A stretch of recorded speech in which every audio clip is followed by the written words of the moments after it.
Que a graça e a paz do nosso Senhor e Salvador Jesus Cristo, Filho de Deus, sejam com todos meus amados irmãos e queridos amigos da fé. Estamos aqui no terceiro dia da semana de oração e santificação e hoje eu quero convidá-lo para estarmos juntos aqui meditando na epístola do apóstolo Paulo aos Colossenses, no capítulo 1, versículos 9 ao 11, onde o Senhor vai nos ensinar a ser cheios para fluir. Todos nós queremos fluir em todas as áreas da nossa vida.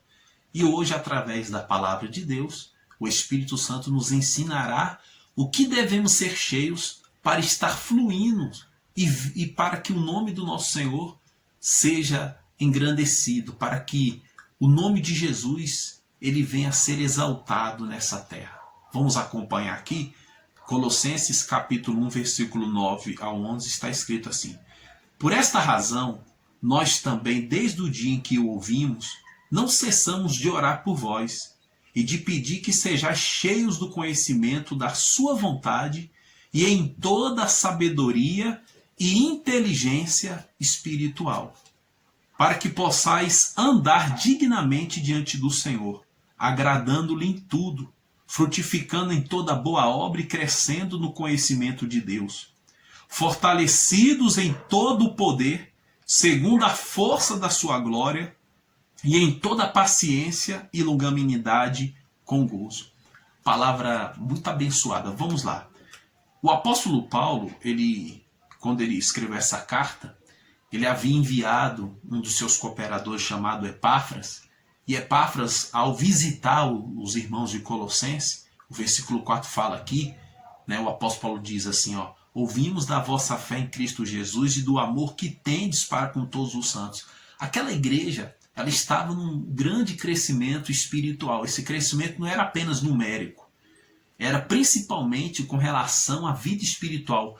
Havia entre as pessoas uma grande fé, uma fé firmada na verdade, firmada no conhecimento de Deus, e havia também aquele amor não um amor fingido, não um amor de palavras, mas um amor em obras, Havia aquele amor, a Bíblia diz que o amor é o vínculo da perfeição.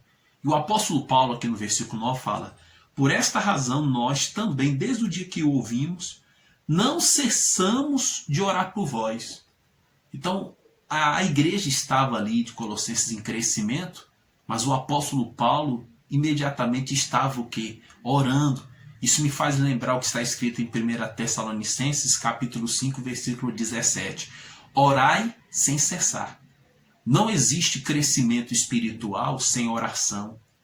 Não existe conquistas, não existe resultados na sua vida espiritual se você deixar de lado a oração. E era esse recurso que o apóstolo Paulo usava. Então, qual era a oração do apóstolo Paulo? Ele fala aqui, ele diz: não cessamos de orar por vós e de pedir que sejais cheios. Então, hoje o Senhor quer nos ensinar que nós devemos ser cheios para fluir. E Deus, ele quer que você seja cheio. Quando a gente ouve a palavra ser cheio, imediatamente nós nos lembramos do que a Bíblia fala, ser cheio do Espírito Santo, que é um mandamento. Lá em Efésios diz: não vos embriagueis com vinho, onde há dissolução e contenda, mas enchei-vos do Espírito. Quando nós falamos da palavra ser cheios, nós lembramos também de ser cheios de fé. Existiam pessoas na Bíblia que eram tanto homens como mulheres, que eram pessoas cheias de fé.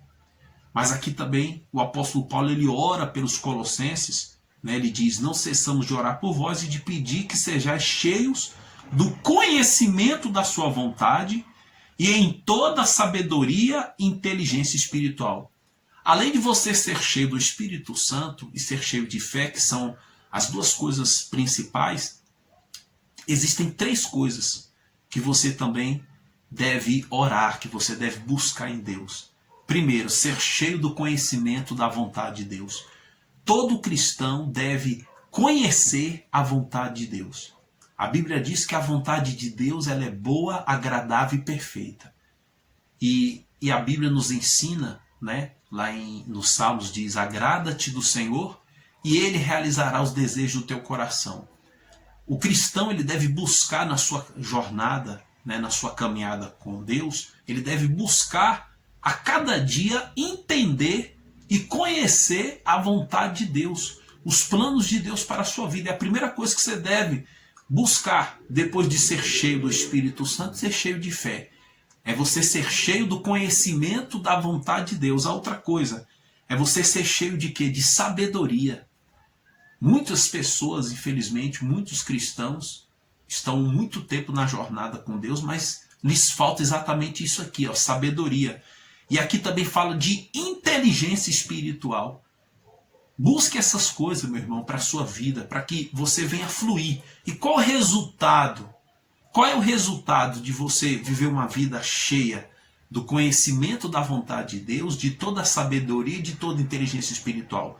Ele nos diz aqui, ó, no versículo 10, para que possais andar dignamente diante do Senhor. A primeira coisa, você vai ser um cristão que você não vai andar de qualquer forma. Você vai ser um justo, você vai ser uma pessoa fiel, você vai ser uma pessoa obediente, você vai ser uma pessoa temente. Se você for cheio do conhecimento da vontade de Deus, da sabedoria e da inteligência espiritual, você vai saber andar dignamente diante de Deus. Aqui diz também, agradando-lhe em tudo, porque a Bíblia nos fala que nós temos que agradar a Deus, não é só em algumas coisas, por exemplo, no dízimo e na oferta. O cristão ele deve agradar a Deus em todas as coisas, em todas as áreas da sua vida, conforme os mandamentos de Deus orientam, as instruções de Deus, os preceitos de Deus, o cristão deve procurar sempre priorizar a vontade de Deus. Frutificando em toda boa obra, a Bíblia nos mostra aqui que o cristão ele foi chamado para frutificar, para gerar frutos em toda boa obra. Na sua vida espiritual, na sua vida profissional, ministerial, familiar, nos seus relacionamentos. E aqui diz, e crescendo no conhecimento de Deus. Jesus diz, não foi vós que me escolhestes, mas eu vos escolhi para que vardes e deis fruto, e o vosso fruto permaneça. Né? Isso se refere a frutos, e o cristão ele é chamado para crescer. Você não pode ser menino a vida toda. Ninguém nasce e fica criança ou menina a vida toda, não. Assim também é na vida espiritual também. Você tem que crescer. Crescer no conhecimento de Deus, aprender. Ou seja, você não viver como um tolo, você viver cometendo erros e vacilos, mas sempre crescendo, sempre aprimorando a sua fé. E o versículo 11, fortalecidos em todo o poder, segundo a força da sua glória, em toda paciência e longanimidade com gozo. Que palavra forte. Então, se você orar, se você aproveitar essa oportunidade e pedir para Deus, meu Deus, me enche, meu Pai, com o conhecimento da sua vontade, com a sabedoria, com a inteligência, as consequências é o quê? Que você vai andar dignamente diante do Senhor, agradando-lhe tudo, frutificando em toda boa obra e crescendo o conhecimento de Deus e fortalecido em todo o poder. Hoje nós encontramos muitos cristãos fracos, desanimados, sem força, sem esperança, porque tem faltado isso aqui, ó, ser cheio do conhecimento da vontade de Deus, da sabedoria e da inteligência espiritual. Eu convido você para nós estarmos orando e pedindo para que o Senhor, assim como Paulo orou pelos Colossenses, eu quero orar por você e pedir para que o Senhor nos encha com esse conhecimento da sua vontade e com toda a sabedoria e inteligência espiritual. Você crê? Vamos orar? Nosso Deus e nosso Pai Todo-Poderoso, nesta hora gloriosa de oração, ó Deus Altíssimo, eu quero apresentar a vida dos meus amados irmãos e amigos da fé que estão, meu Pai, participando desta semana de oração e santificação. Assim como o apóstolo Paulo, meu Pai, se colocou diante do Senhor, meu Pai, orando pelos colossenses, pedindo, meu Pai, para que eles venham ser cheios do conhecimento da sua vontade e de toda a sabedoria e inteligência espiritual, que assim também, meu Pai, cada um destes, dos teus servos e servas, filhos e filhas, eles sejam cheios do conhecimento da tua vontade, que essas pessoas compreendam a tua vontade, que eles absorvam a tua vontade, que eles estejam, meu Pai, em suas escolhas, decisões, alinhados com a tua vontade, e que o Senhor dê ao teu povo, meu Pai, aos teus servos, aqueles que fazem a tua obra, meu Pai, aqueles que honram o Senhor venha dar a eles a sabedoria e a inteligência espiritual. E assim, meu Pai, eles venham andar dignamente diante do Senhor. Que eles venham agradar o Senhor em tudo. Que eles venham frutificar em toda boa obra. E que a cada dia o teu povo, a tua igreja, cresça no conhecimento de Deus. E assim sejamos fortalecidos em todo o poder, meu Pai, segundo a força da sua glória. Em nome do Senhor Jesus, eu abençoo o teu povo, em nome do Pai, do Filho e do Espírito Santo. E quem crer, diga amém. Que Deus abençoe a sua vida, em nome do Senhor Jesus.